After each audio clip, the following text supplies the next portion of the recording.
In the scorching heat of August, 480 years before Christ was born, a narrow mountain pass in Greece became the stage for one of history's most legendary confrontations. Here, where sulfur springs bubbled from the earth and gave the place its ominous name, the Hot Gates, a small band of warriors would face the largest invasion force the ancient world had ever assembled. This was not just a battle between armies. It was a collision between two entirely different worlds, two philosophies of life and death, freedom and submission. On one side stood the might of the Persian Empire, stretching from the sands of Egypt to the mountains of India, ruled by a king who claimed to be the representative of God on earth. On the other stood a handful of Greek warriors, led by men who believed that freedom was worth more than life itself. The Persians came with numbers that seemed to blot out the horizon. The Greeks came with something else entirely, a conviction so fierce it would echo through 25 centuries of human memory. This is the story of 300 Spartans and their king Leonidas, who chose to die rather than kneel. But it's also the story of how their sacrifice ignited a flame that would burn down the greatest empire on earth. The battle that followed would reshape the ancient world and plant the seeds of everything we call Western civilization today. It would prove that sometimes the most powerful weapon isn't the size of your army, but the strength of your conviction. The year was 480 BCE, and across the wine-dark waters of the Aegean, in the golden halls of Persepolis, Xerxes I sat upon a throne that commanded the largest empire humanity had ever known, from the Nile Delta to the Hindu Kush, from the Black Sea to the Persian Gulf. His banners flew over lands that held perhaps 50 million souls. He was called the King of Kings, the Great King, the ruler who cast his shadow over 3 continents. Yet for all his power, for all the tribute that flowed like rivers into his treasury, Xerxes nursed a wound that would not heal. 10 years earlier, his father Darius had sent an expedition across the sea to punish 2 insignificant Greek cities that had dared support a rebellion in Persian territory. That expedition had ended in catastrophe at a place called Marathon, where outnumbered Greek warriors had shattered the Persian army and sent its survivors fleeing back across the sea in shame. For Persia, a power that measured its strength in the submission of nations, this defeat was more than a military setback. It was a crack in the foundation of imperial invincibility, a whisper that even the mightiest empire could bleed. Darius had sworn to return, to burn Athens and Sparta to ash, but death had claimed him before he could make good on that oath. Now that burden fell to his son, and Xerxes would not make his father's mistake. He would not send an expedition. He would come himself, at the head of an army so vast that resistance would seem not just futile, but insane. For 4 years, the machinery of empire had turned toward this single purpose. From every corner of the known world, soldiers had been summoned. Immortals from Persia itself, their ranks always kept at exactly 10,000 strong. Scythian horsemen from the steppes, their bows deadly atop. Galician sailors whose ships ruled the Mediterranean. Indian war elephants that could crush a man in armor like an eggshell. Arab camel riders, Ethiopian spearmen with shields of zebra hide, Thracian peltasts with their crescent shields and javelins. The numbers were staggering. Ancient chroniclers would later claim that Xerxes assembled over 2 million fighting men, though modern scholars believe the true figure was closer to 200,000. Even at that reduced estimate, it represented the largest military force ever assembled in the ancient world, an army that stretched for miles when on the march, consuming the countryside like a plague of locusts. But if Persia was a vast empire united under one man's will, Greece was its perfect opposite, a fractured landscape of over 1,000 independent city-states, each jealously guarding its own laws, its own gods, its own vision of how free men should live. Athens and Sparta, the 2 most powerful, were as different as fire and ice. Athens buzzed with merchants and philosophers, its citizens gathering in the agora to debate and argue, its navy patrolling sea lanes thick with trade. It was democracy in its infancy, chaotic and brilliant and alive with possibility. Sparta was something else entirely, a warrior state forged in the crucible of constant warfare, where boys were taken from their mothers at 7 and molded into living weapons. Here, there were no merchants or philosophers, only soldiers and the women who bore them. Here, death in battle was not feared but welcomed, and to return home carrying your shield meant victory, while to be carried upon it meant honor. The Spartans had a saying that summed up their entire philosophy of backlife: come with your shield or on it. These two cities had been enemies more often than allies, their rivalry stretching back generations. But now, as Persian scouts probed the northern borders and refugees brought tales of an approaching horde, something unprecedented happened. Fear of Persian domination forced Greece's quarreling city-states into an alliance that should have been impossible. In the spring of 481 BCE, representatives from dozens of cities gathered at the narrow isthmus of Corinth. There, in a moment that defied centuries of Greek, they see tradition or an oath that transcended their ancient rivalries. They would stand together against the Persian tide. Sparta would lead the land forces, Athens would command the fleet, and together they would show the world that free men could not be conquered by slaves, no matter how many millions Xerxes brought across the sea. The strategy was born from necessity and shaped by Greece's mountainous terrain. The Persians could not simply march south and overwhelm the Greek cities. Geography itself would be their ally. Greece was a land of narrow passes and steep valleys, of coastal straits where ships could be bottlenecked and destroyed. If they chose their ground carefully, the Greeks could turn their greatest weakness into their greatest strength. The first line of defense would be at Thermopylae, the Hot Gates, where the mountains came down almost to the sea and left only a narrow corridor through which any army would have to pass. Here, the Persian advantage in numbers would mean nothing. Here, a few thousand determined men could hold back an empire. The question was not whether such men existed. Be found.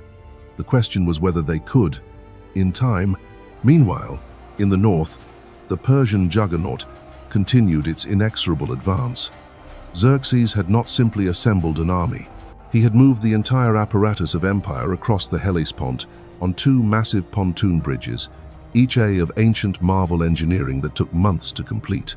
Hundreds of ships lashed together, covered with planks and earth so solid that horses could gallop across without fear. When storms destroyed the first attempt, Xerxes had flown into such a rage that he ordered the sea itself punished with 300 lashes. Whether this tale was truth or propaganda, it captured something essential about the man who now led the greatest invasion in ancient history. This was not a king who accepted limits, whether imposed by nature or by men. The army that crossed into Europe was unlike anything the world had seen. It moved like a living thing, consuming everything in its path, leaving behind a trail of trampled earth and empty storehouses. Villages that submitted were spared, but stripped of supplies. Those that resisted were erased from the map, their populations sold into slavery, their buildings reduced to ash and rubble. As summer deepened and the Persian host rolled south through Thrace and Macedonia, word of their approach spread faster than their actual advance. Refugees clogged the roads with tales of an army that drank rivers dry and blotted out the sun with their arrows. Some cities, seeing the futility of resistance, sent Greek earth and water to Xerxes as tokens of submission. Others simply evacuated, their populations fleeing south ahead of the storm. But at Thermopylae, a different kind of preparation was underway. King Leonidas of Sparta had made his choice, and it was a choice that would define not just his own fate, but the fate of Western civilization itself. The festival of Carnia was sacred to the Spartans, a time when their armies were forbidden to march to war. The Olympic Games were also underway, and their ancient truce made military action doubly blasphemous. Yet Leonidas knew that waiting for religious obligations to end would mean watching Xerxes march unopposed into the heart of Greece. The king faced an impossible choice between sacred law and national survival. His solution was as brilliant as it was audacious. He would not take the full Spartan army, for that would violate every tradition his people held dear. Instead, he would lead a personal expedition, a royal bodyguard of 300 men chosen not for their youth but for their experience. These were the Hippies, the elite warriors who had already proven themselves in countless battles.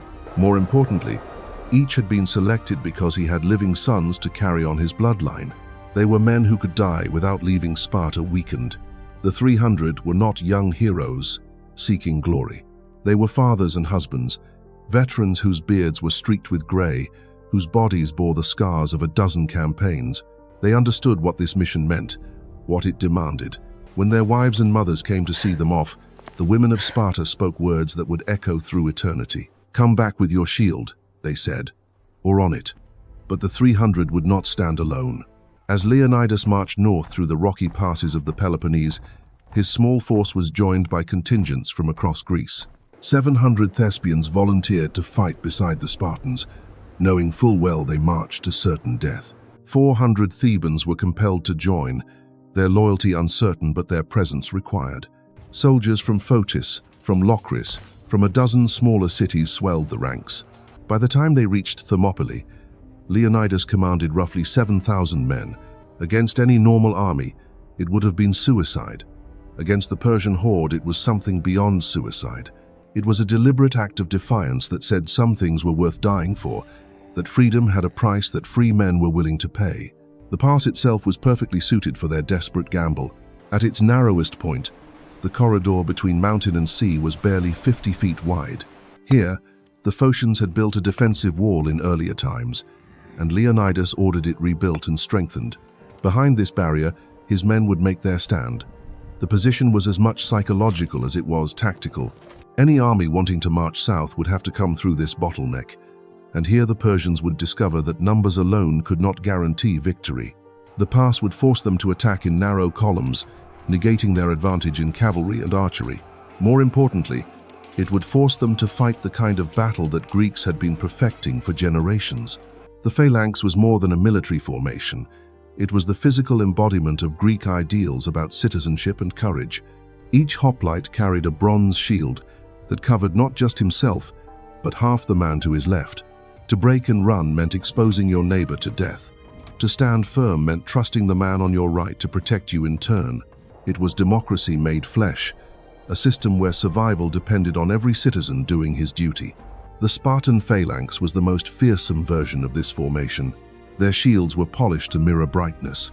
Their bronze breastplates gleamed like gold, and their long spears formed a forest of iron points that could stop any charge. But it was not their equipment that made them deadly. It was their training, their discipline, their absolute refusal to yield ground no matter what came against them. As the Greek forces settled into their positions, scouts brought word that the Persian advance guard had been spotted. The horizon to the north was dark with dust clouds, and refugees spoke of an army that stretched beyond the edges of sight. Xerxes was coming, and with him came the fate of the world. On the third day after their arrival at Thermopylae, the Greeks saw them. First came the cavalry scouts, their horses picking their way carefully down the mountain paths. Then came the standards and banners, a rainbow of colors representing every corner of the Persian Empire. Finally came the army itself, a river of humanity that flowed down from the hills like a force of nature. They made camp across the plain north of the pass, and their tents stretched to every horizon. Cooking fires sparkled like stars in the gathering dusk, and the sound of their voices was like the murmur of the sea. For 3 days, they continued to arrive, until the very earth seemed to groan under their weight. Xerxes established his royal pavilion on a hill overlooking the pass, a palace of silk and gold from which he could watch the coming slaughter. He sent heralds to the Greek camp with an ultimatum that had brought nations to their knees. "Surrender your weapons," the message read, "and you will be spared. Continue this madness, and you will all die." Leonidas sent back a reply that became legend. "Molon labe," he said. "Come and take them." On the 4th day, the killing began. Xerxes sent forward the Medes and Scythians, warriors from the heartland of his empire, expecting them to sweep aside this token resistance in a matter of hours. They advanced in dense columns, their war cries echoing between the cliffs, their weapons glittering in the morning sunday. The Greeks waited in silence. When the Persians came within spear range, the Phalanx struck like a bronze-tipped thunderbolt.